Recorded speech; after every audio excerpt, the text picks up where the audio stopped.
அதனால என்ன நடந்தாலும் பரவாயில்ல. மனசுல பட்டதை பேசுற ஒரே சினிமாக்காரன் இன்னைக்கு மன்சூர் அலி தான். ஆனா நான் ஒரு உள்ளத்தில் குழந்தை, உள்ளத்தில் குழந்தை. எனக்கு செல்வமணி அடிக்கடி சொல்வார் இவரை பத்தி, இவருடைய உயர்ந்த பண்புகளை பத்தி. ஆர்கே செல்வமணி அவருடைய படத்துல அந்த ஆட்டமா பாட்டமா அந்த வீரப்பன் கேரக்டர் அந்த அந்த கெட்டப்ல நடிக்கும்போது இவர் பண்ண, அதாவது கேரக்டராகவே இன்வால்வ் ஆகி வேற யாரோ வந்து தட்டியிருக்காங்க, ஓங்கி ஒரு அற விட்டுருக்காங்க. ஏன்டா நீ அடிச்சேன்னு கேட்டாரா செல்வமணி. அண்ணே நான் வீரப்பண்ணே, என்ன கை வைக்கலாமா?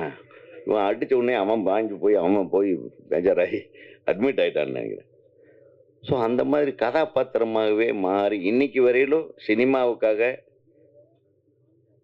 தன்னை அர்ப்பணித்து கொண்டு வாழ்ந்து கொண்டிருக்கிற மன்சூர் அலிகானுக்கு உண்மையாகவே இந்த மேடையிலே நீங்கள் வந்து இருந்தது, என் தம்பி ஏஎல் ராஜா அவர்கள் சொன்னது போல அவரை சிறப்பு செய்வது மட்டுமில்லை, நீங்கள் வந்தது சினிமாவை சிறப்பு செய்திருக்கிறீர்கள். அந்த சினிமா என்றென்றும் உங்களுக்கு உரிய இடத்தை தந்து கொண்டே இருக்கும் என்று நான் கூறிக்கொள்கிறேன். எல்லாருக்கும் சார்பாக தான் நான் பேசுகிறேன், வேற யாரும் பேச மாட்டாங்க. நான் இந்த பேசுறதுக்காகவே நான் வந்து மத்தியானம் இருந்து வெயிட் பண்ணிட்டு இருக்கேன். அப்புறம் இங்கே வந்து நான் வந்து ஒரு அரை மணி நேரம் நின்றுட்டே இருந்தேன்.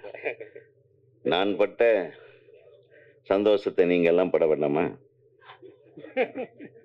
இப்போ எங்கள் அண்ணன் அவர் செந்தில்நாதன் சார் வந்து is very gem of a person.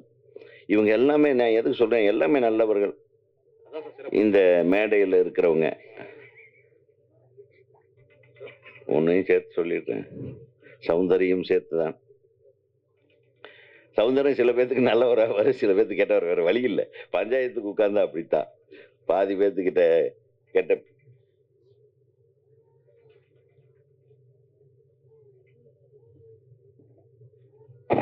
பேர் வாங்க வேண்டியிருக்கு, பாதி பேர்கிட்ட நல்ல வேறு வழியே இல்லை. அப்புறம் எனது அன்பு தம்பி பேரரசு, தமிழ்நாடு திரைப்பட இயக்குனர் சங்கத்தின் பொதுச் செயலாளர், மிகச்சிறப்பாக பணியாற்றி கொண்டிருக்கிறார். ஒரு இணை செயலாளர், அவங்க 2 பேர் ஒன்றாவே உட்கார்ந்துருக்காங்க பாருங்கள். இணை செயலாளர் படப்பிடிப்புக்கு போயிட்டாலும் அவருடைய வேலையும் தானே எடுத்து செய்யக்கூடிய பொறுப்பில் இணை செயலாளர்னு நான் சொன்னது யாருன்னா அவர் தான், எழில் சார். ஒரு கைத்தட்டுங்க. அவர் என் படப்பிடிப்பில் இருந்தால் கூட ஒரு வேலையை சொன்னால் நம்ம சங்கத்துக்காக அவர் ஓடி வந்து செய்யக்கூடியவர். அதே மாதிரி கூல் சுரேஷ் தம்பி, அவர் பேர் சொல்லலைன்னா எனக்கும் கைத்தட்ட மாட்டாங்க. அதனால்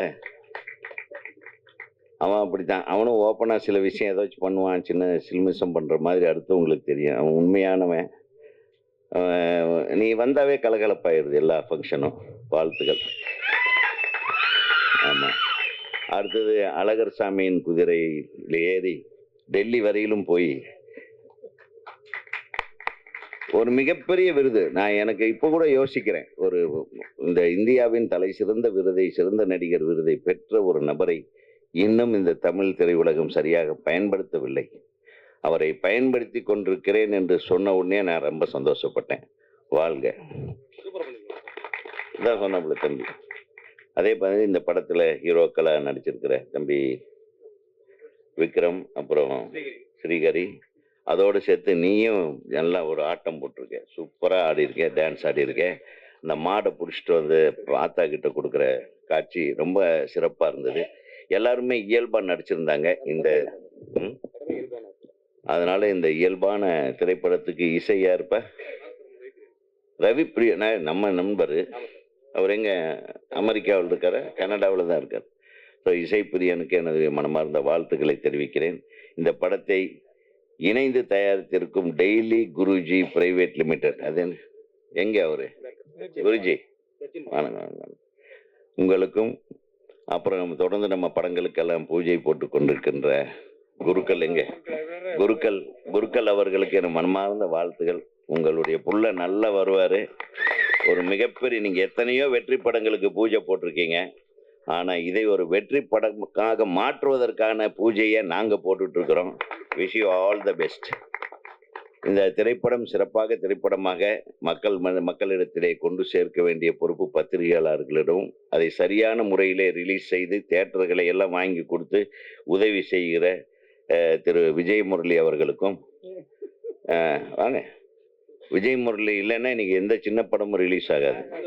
சவுந்தரபாண்டியனும் விஜய் முரளியும். ஸோ அவங்க பார்த்து ஏதோ மனசு வச்சு இந்த படத்தை மிகப்பெரிய படமாக மாற்ற வேண்டும். இந்த படத்தில் நடித்திருக்கிற நம்ம ஹீரோயின் அவர்களுக்கும் வாழ்த்து. தமிழ்நாடு திரைப்பட இயக்குநர்கள் சங்கத்தின் சார்பாக அனைத்து தொழில்நுட்ப கலைஞர்களுக்கும், நம்ம மாஸ்டர் மஸ்தான் அவர்களுக்கும், அப்புறம் நான் சில பேர் ஏதோ அசிஸ்டன்ட் இணை இயக்குநர்கள், உதவி இயக்குநர்கள், பசங்க எல்லாத்துக்கும் என்னுடைய மனமார்ந்த வாழ்த்துக்களை தெரிவித்துக் கொண்டு இது ஒரு வெற்றி படமாக மாற்றுங்கள். திரு தம்பி என்னுடைய ஏஎல் ராஜா அவர்களுக்கு இது ஒரு மிக பெரிய மறுமலர்ச்சியை இவனுடைய வாழ்க்கையிலே உருவாக்கும் என்று சொல்லி வாழ்த்தி விடைபெறுகிறேன். நன்றி.